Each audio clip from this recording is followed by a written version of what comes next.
ओम शांति। हम इस संसार रूपी भव सागर के अंदर आए हैं, तो इस भव सागर से एक दिन ऐसा आएगा, पार भी जाना है, अपने असली घर भी वापिस जाना है, जिस घर से हम इस रंगमंच के ऊपर, स्टेज के ऊपर ये नाटक करने के लिए आए हुए हैं। और सभी मनुष्य आत्मा, जीव आत्मा अपना अपना रोल प्ले कर रहे हैं। तो ऐसा ना हो कि हम अपना रोल प्ले करते करते इस भव सागर के अंदर जो भी विकार है उसमें डूब जाए, पाप ही करते रहे। तो क्या होगा कि जब हमको ये भव सागर पार करना होगा तो पापों की सजा भी बहुत भोगनी पड़ेगी। इसलिए पापों की सजा न भोगे और शांति से इस भव सागर को पार कर सके, बड़ी सहजता से अपने घर जा सके, इसके लिए पुण्यों की जो पूंजी है वो भी जमा करनी है। हम पुण्यों की नौका इतनी बहाए कि जब जाने का समय हो तब हम खुशी खुशी से अपने वापिस स्वीट साइलेंस होम, शांति धाम, परम धाम, जहाँ से हम इस सृष्टि के ऊपर आए हुए हैं, वहाँ अति सहजता के साथ निश्चिंत होकर के बिना सजा खाए जा सके। इसके ऊपर ही आज की बहुत अच्छी कहानी है, जिस कहानी का नाम है जाना है भव पार। तो कहानी इस प्रकार की है कि एक निर्धन विद्वान था। वो चलते चलते इतना चलता है कि बाजू के राज्य में वो पहुंच जाता है। तो उसी दिन उस बाजू के राज्य के अंदर एक समारोह हो रहा था। समारोह के अंदर एक हाथी के सूंड में माला थी और वो जगह जगह पर वो माला लेकर घूम रहा था। और वो माला जिसके गले में डाले वही उस राज्य का 5 वर्ष के लिए राजा घोषित हो जाता है। तो वो निर्धन विद्वान भी उस राज्य में ये समारोह देख रहा था। तो हाथी भी माला लेकर चलते चलते उसके निकट आ गया, उसके पास आकर उसके गले में माला डाल देता है। माना वो 5 वर्ष के लिए वहाँ का राजा घोषित किया जाता है। तो नियम अनुसार राज्य पुरोहित दूसरे दिन इस निर्धन जो विद्वान था उसका राज्याभिषेक करते हैं, तिलक करते हैं और 5 वर्ष के लिए उस राज्य का राजा घोषित कर देते हैं।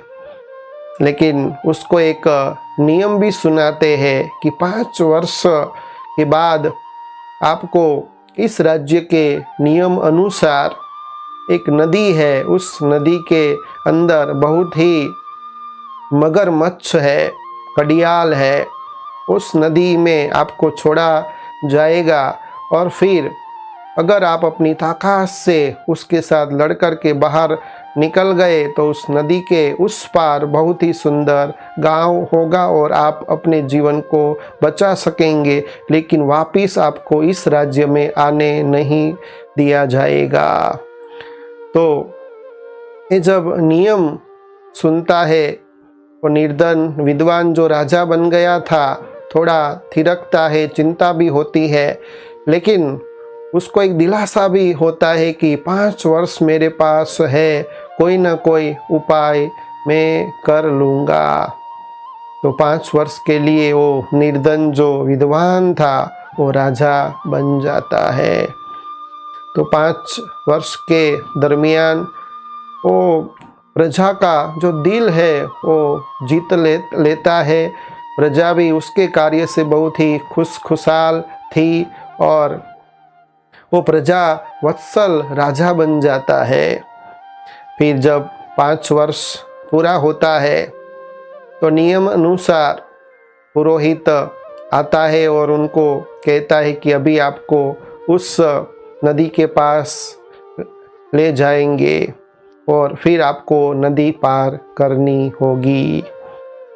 तो प्रजा भी बहुत दुखी होती है क्योंकि प्रजा को बहुत ही सहयोग दिया था, बहुत ही अच्छी तरह एक पिता की तरह पालना दी थी, इसलिए सभी प्रजा के अंदर आँखों में अश्रु बहने लगते हैं और हाथी पर बिठा करके वो राजा को जुलूस निकाला जाता है।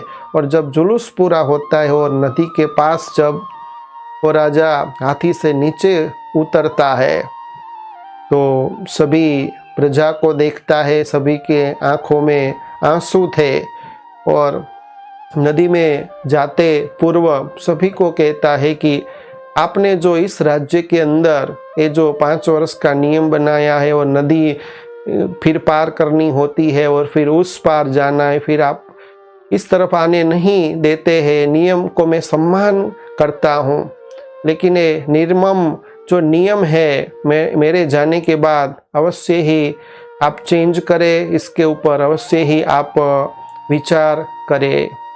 तो ऐसा कहता हुआ जब वो नदी में जाता है, एक पैर रखता है तो सभी की आंख नीचे होती है और फिर जब सभी अपनी आंखों को सज्ज करते हैं, ऊंची करते हैं तो डांस करने लगते हैं, खुशहाल हो जाते हैं, खुशी में आ जाते हैं।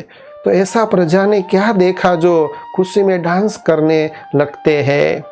तो दृश्य ऐसा था कि राजा वो नदी के ऊपर एक पुल था, उसमें से वो शांति से जा रहा था और फिर उस पुल के बाद एक सुंदर गांव था, वहाँ भी वो पहुँच सकता है।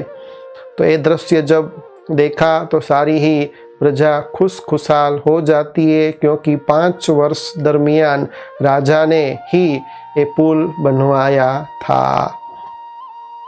तो हम भी इस कहानी के जरिए ये सोच सकते हैं कि इस दुनिया में हम आए हैं अपना पार्ट प्ले करने के लिए। हमारा जो समय है, हमारी जो डेट है मरने की, वो तो फिक्स है, लेकिन कब मरना है वो हमको पता नहीं है। आज हम जुटाने की कोशिश बहुत करते हैं, संबंधियों के अंदर और धन कमाने के अंदर इतना हम मेरे तेरे के अंदर फंसे हुए हैं कि जिस उद्देश्य के साथ, जिस लक्ष्य के साथ हम इस तरह पर इस पृथ्वी लोक में मनुष्य रूप में जन्म लिया है, अपना जो लक्ष्य है वो लक्ष्यहीन बन करके केवल कमाना खाना पीना वो हमारा लक्ष्य नहीं है। तो इस भवसागर को अवश्य ही हमको पार करना है और जहाँ से हम आए हैं समय मर्यादा पूरी होगी और नियम अनुसार हमको वापिस अपने घर जाना है। तो जैसे उस राजा ने भी सोचा था कि 5 वर्ष के बाद मुझे नदी पार करनी होगी, तो पूर्व ही उन्होंने तैयारी कर ली और बहुत अच्छा सुंदर नदी के ऊपर पुल बना दिया, जिससे वो जो घड़ियाल है, वो जो मगरमच्छ है, उसको कुछ न कर सके और सुंदर गांव में वो जा सके, अपना जीवन भी बचा सके।